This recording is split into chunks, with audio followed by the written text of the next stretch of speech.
Capítulo 28. O maior dos males. A verdade da livre graça de Deus fora quase perdida de vista pelos judeus. Os rabinos ensinavam que o favor de Deus devia ser alcançado por merecimento. Esperavam ganhar pelas próprias obras o galardão dos justos. Por isso, seu culto todo era induzido por um espírito ávido e mercenário. Até os discípulos de Cristo não estavam totalmente livres deste espírito, e o Salvador aproveitava toda a oportunidade para mostrar-lhes seu erro. Justamente antes de dar a parábola dos trabalhadores, ocorreu um evento que lhe ofereceu o ensejo para apresentar os justos princípios. Indo seu caminho, um jovem príncipe correu-lhe ao encontro e, ajoelhando-se, saudou-o reverentemente. "Bom mestre", disse, "que farei para conseguir a vida eterna?" O príncipe dirigiu-se a Cristo meramente como a um rabino honrado, não reconhecendo nele o Filho de Deus. O Salvador disse: "Por que me chamas bom? Não há bom senão um só, que é Deus." "Em que sentido me chamas bom? Deus unicamente é bom. Se me reconheces como tal, precisa receber-me como seu filho e representante. Se queres, porém, entrar na vida", acrescentou, "guarda os mandamentos. O caráter de Deus é expresso em sua lei, e se queres estar em harmonia com Deus, os princípios de sua lei devem ser o motivo de todas as suas ações." Cristo não apouca as exigências da lei. Em sua linguagem inconfundível, apresenta a obediência a ela como condição da vida eterna. A mesma condição requerida de Adão antes da queda. O Senhor não espera agora menos da alma do que esperava do homem no paraíso: obediência perfeita, justiça irrepreensível. A exigência sob o pacto da graça é tão ampla quanto os requisitos ditados no Éden. A harmonia com a lei de Deus, que é santa, justa e boa. As palavras: "guarda os mandamentos." O jovem respondeu: "Quais?" Supôs que fossem alguns preceitos cerimoniais, mas Cristo falava da lei dada no Sinai. Mencionou diversos mandamentos da segunda tábua do Decálogo e resumiu-os todos no preceito: "Amarás o teu próximo como a ti mesmo." O jovem respondeu sem hesitação: "Tudo isso tenho guardado desde a minha mocidade. Que me falta ainda?" Sua compreensão da lei era externa e superficial. Julgado segundo o padrão mundo, preservava caráter irrepreensível. Em grande parte, sua vida exterior fora isenta de culpa. Deveras, pensara que sua obediência fora sem falha. Contudo, tinha um receio íntimo de que nem tudo estava direito entre sua alma e Deus. Isto originou a pergunta: "Que me falta ainda?" "Se queres ser perfeito", disse Cristo, "vai, vende tudo o que tendes e dá aos pobres, e terás um tesouro no céu. E vem e segue-me." E o mancebo, ouvindo estas palavras, retirou-se triste, porque possuía muitas propriedades. O amante de si mesmo é transgressor da lei. Isto quis Jesus revelar ao jovem e submeteu-o a uma prova de modo tal que manifestaria o egoísmo de seu coração. Mostrou-lhe a nódoa do caráter. O jovem não desejou mais esclarecimento. Nutrira na alma um ídolo. O mundo era seu Deus.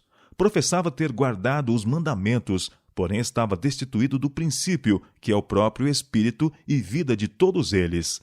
Não possuía verdadeiro amor a Deus e ao homem. Esta falta era a carência de tudo quanto qualificara para entrar no reino do céu. Em seu amor ao próprio eu e ao ganho terrestre, estava em desarmonia com os princípios do céu. Quando este jovem príncipe foi ter com Jesus, sua sinceridade e fervor conquistaram o coração do Salvador. Olhando para ele, o amou.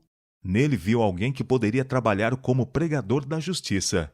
Teria recebido este jovem talentoso e nobre tão prontamente como receber os pobres pescadores que o seguiam.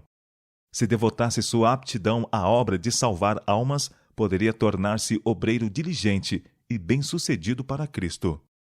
Precisava, porém, aceitar primeiramente as condições do discipulado. Precisava entregar-se a Deus sem reservas. Ao convite do Salvador, João, Pedro, Mateus e seus companheiros, deixando tudo, levantaram-se e o seguiram. Era requerido a mesma consagração do jovem príncipe, e nisto Cristo não pediu maior sacrifício do que ele próprio fizera. Sendo rico, por amor de vós, se fez pobre, para que pela sua pobreza enriquecesseis. 2 Coríntios capítulo 8, verso 9. O jovem tinha somente que seguir aonde Cristo o precedera. Cristo contemplou o moço e anelou sua alma.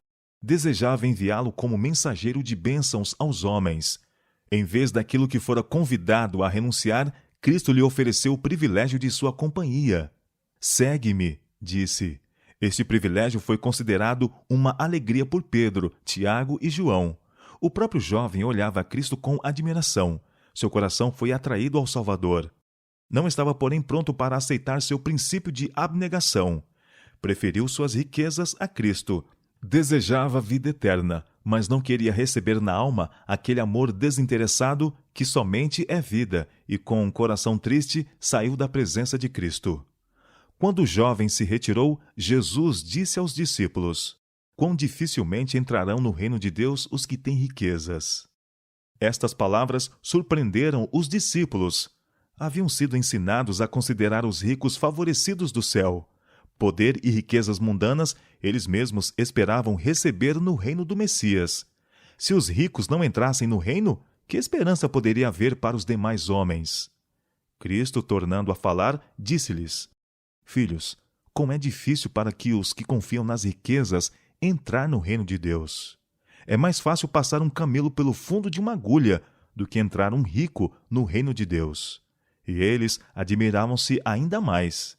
Agora reconheceram que também eles estavam incluídos na solene advertência. À luz das palavras do Salvador, seu oculto anelo pelo poder e pelas riquezas foi revelado. Com maus presságios quanto a si mesmos, exclamaram: Quem poderá, pois, salvar-se? Jesus, porém, olhando para eles, disse: Para os homens é impossível, mas não para Deus, porque para Deus todas as coisas são possíveis. Um rico, como tal, não pode entrar no céu. Sua riqueza não lhe outorga direito à herança dos santos na luz. Somente pela graça imerecida de Cristo pode alguém ter entrada na cidade de Deus. As palavras do Espírito são dirigidas tanto aos ricos como aos pobres. Não sois de vós mesmos, porque fostes comprados por bom preço. 1 Coríntios capítulo 6, versos 19 e 20.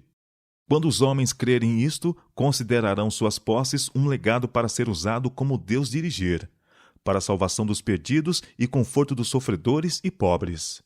Para o homem isto é impossível, porque o coração se apega às posses terrenas. A alma presa ao serviço de Mamon está surda ao clamor da necessidade humana.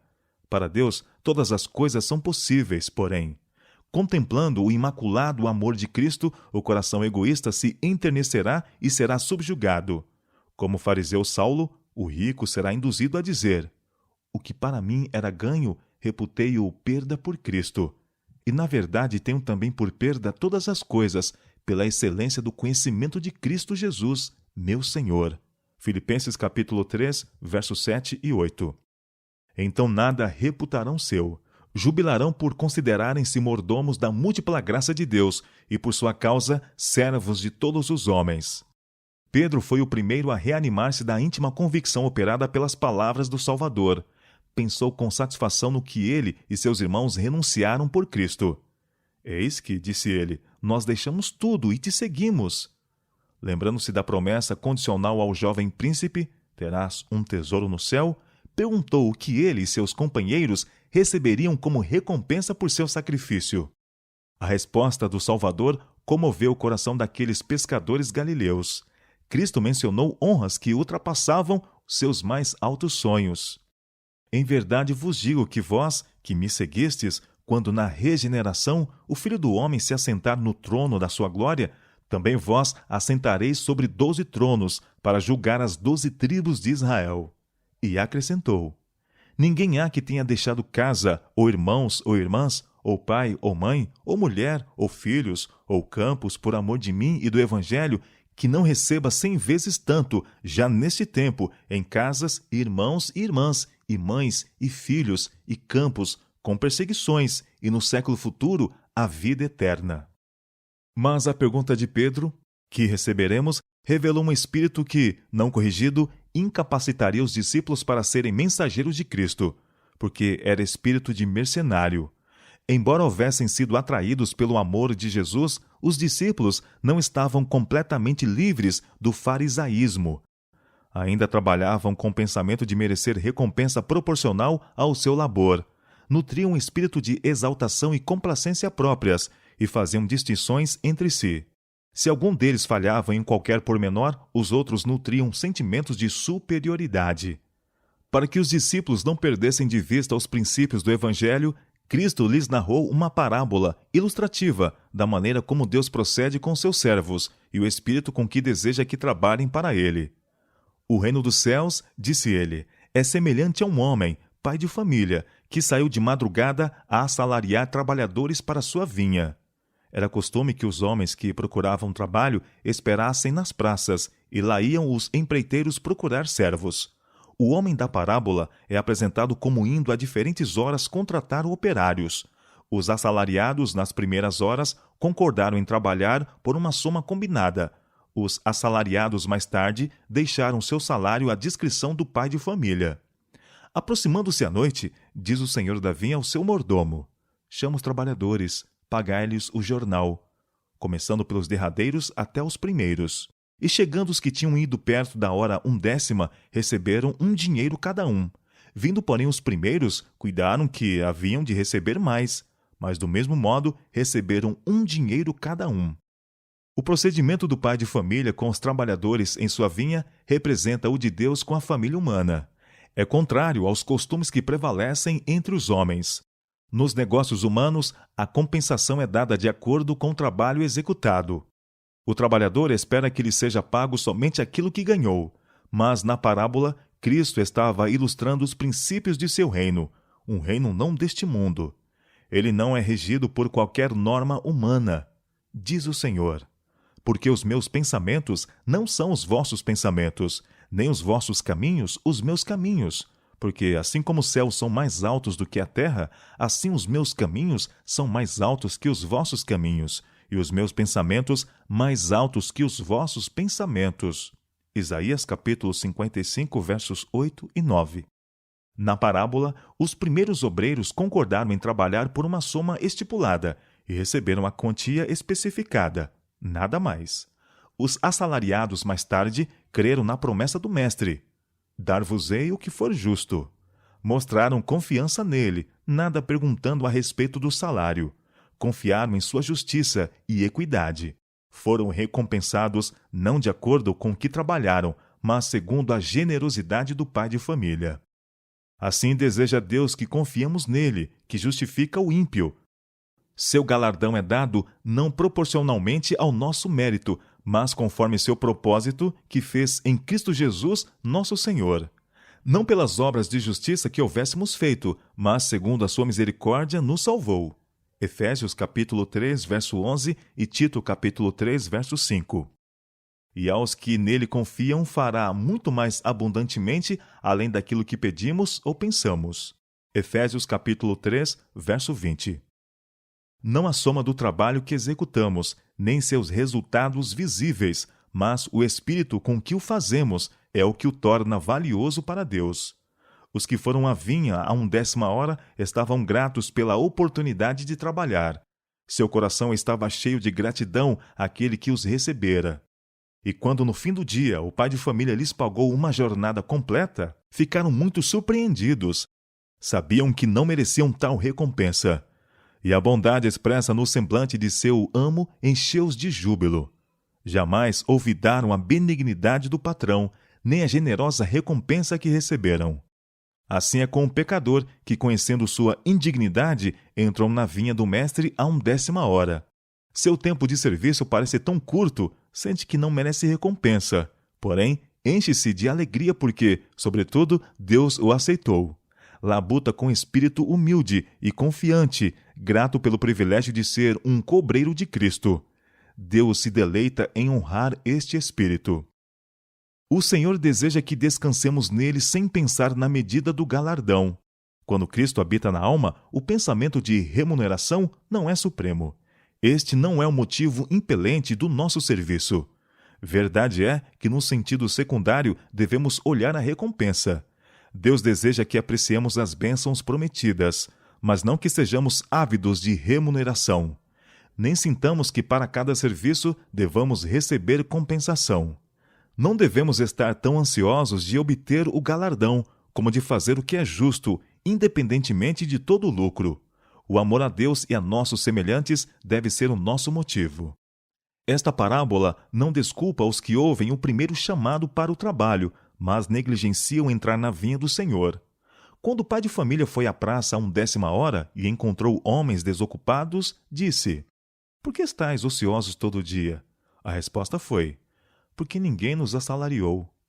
Nenhum dos chamados mais tarde estava ali de manhã. Não recusaram a chamada. Os que recusam e depois se arrependem fazem bem em arrepender-se, mas não é seguro menosprezar o primeiro apelo da graça.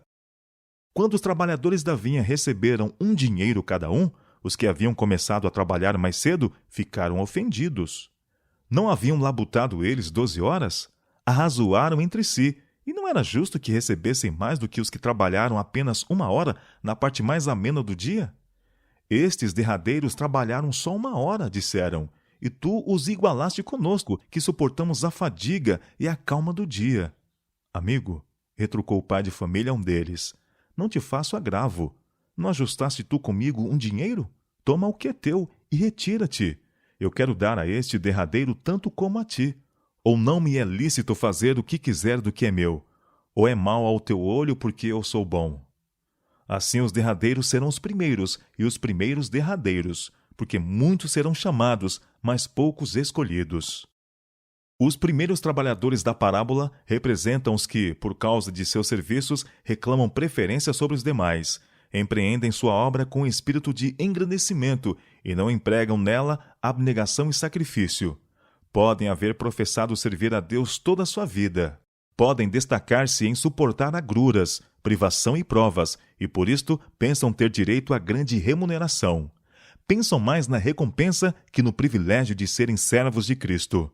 A seu parecer, suas labutas e sacrifícios conferem-lhes o direito de receber mais honras que os outros, e por não ser reconhecido esse direito, ficam ofendidos.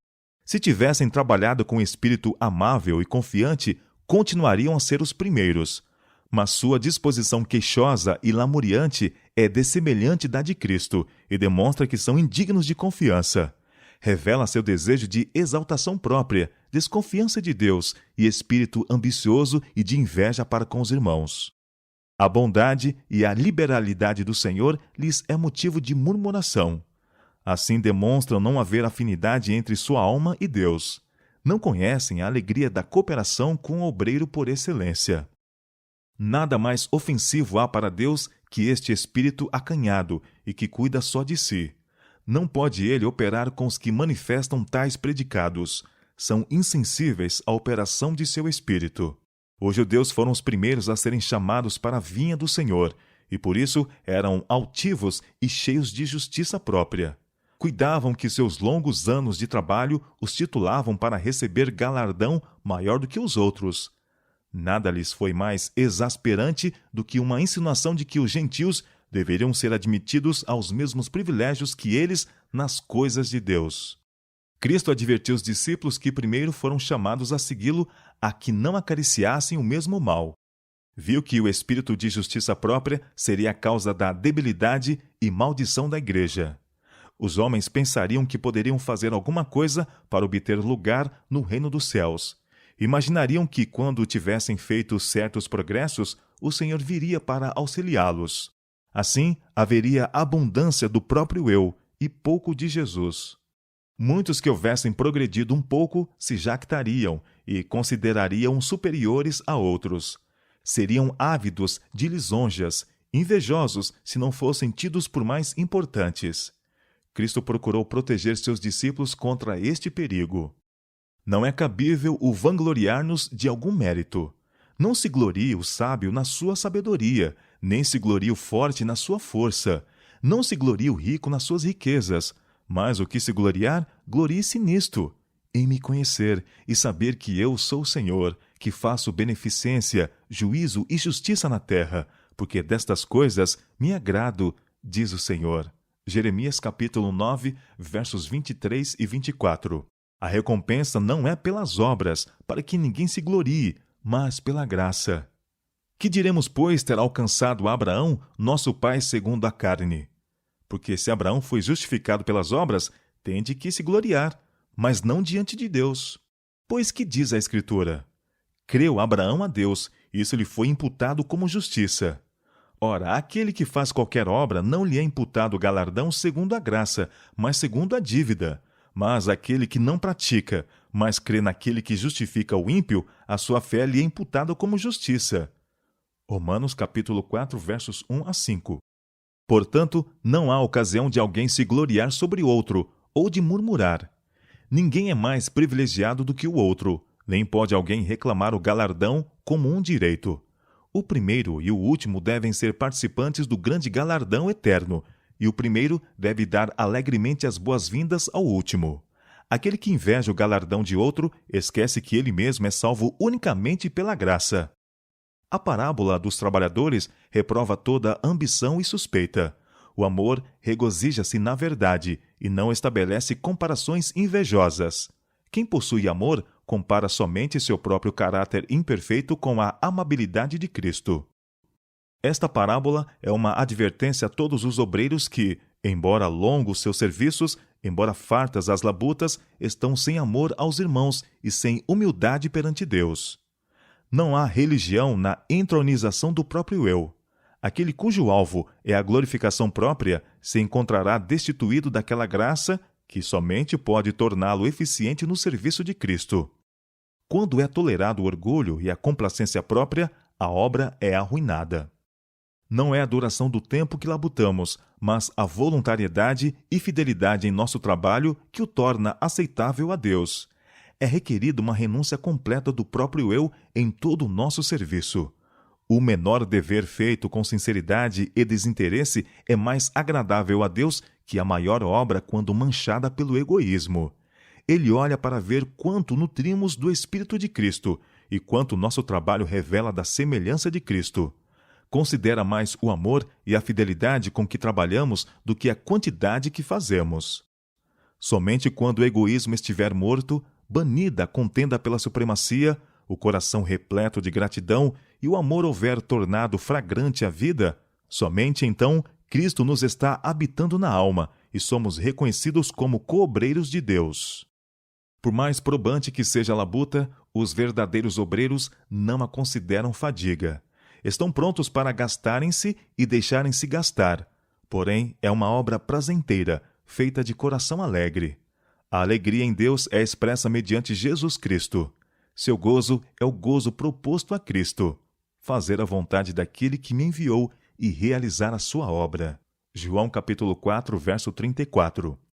São cooperadores do Senhor da glória. Este pensamento suaviza toda fadiga, robustece a vontade, fortalece o espírito para tudo que suceder. Trabalhando com coração isento de egoísmo, enobrecidos por serem participantes dos sofrimentos de Cristo, partilhando de suas simpatias e colaborando com ele em seu labor, ajudam a intensificar a sua alegria e a acrescentar honra e louvor ao seu nome exaltado.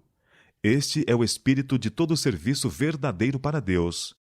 Pela falta do mesmo, muitos que aparentam ser os primeiros se tornarão os últimos, enquanto que os que o possuem, embora considerados os últimos, se tornarão os primeiros.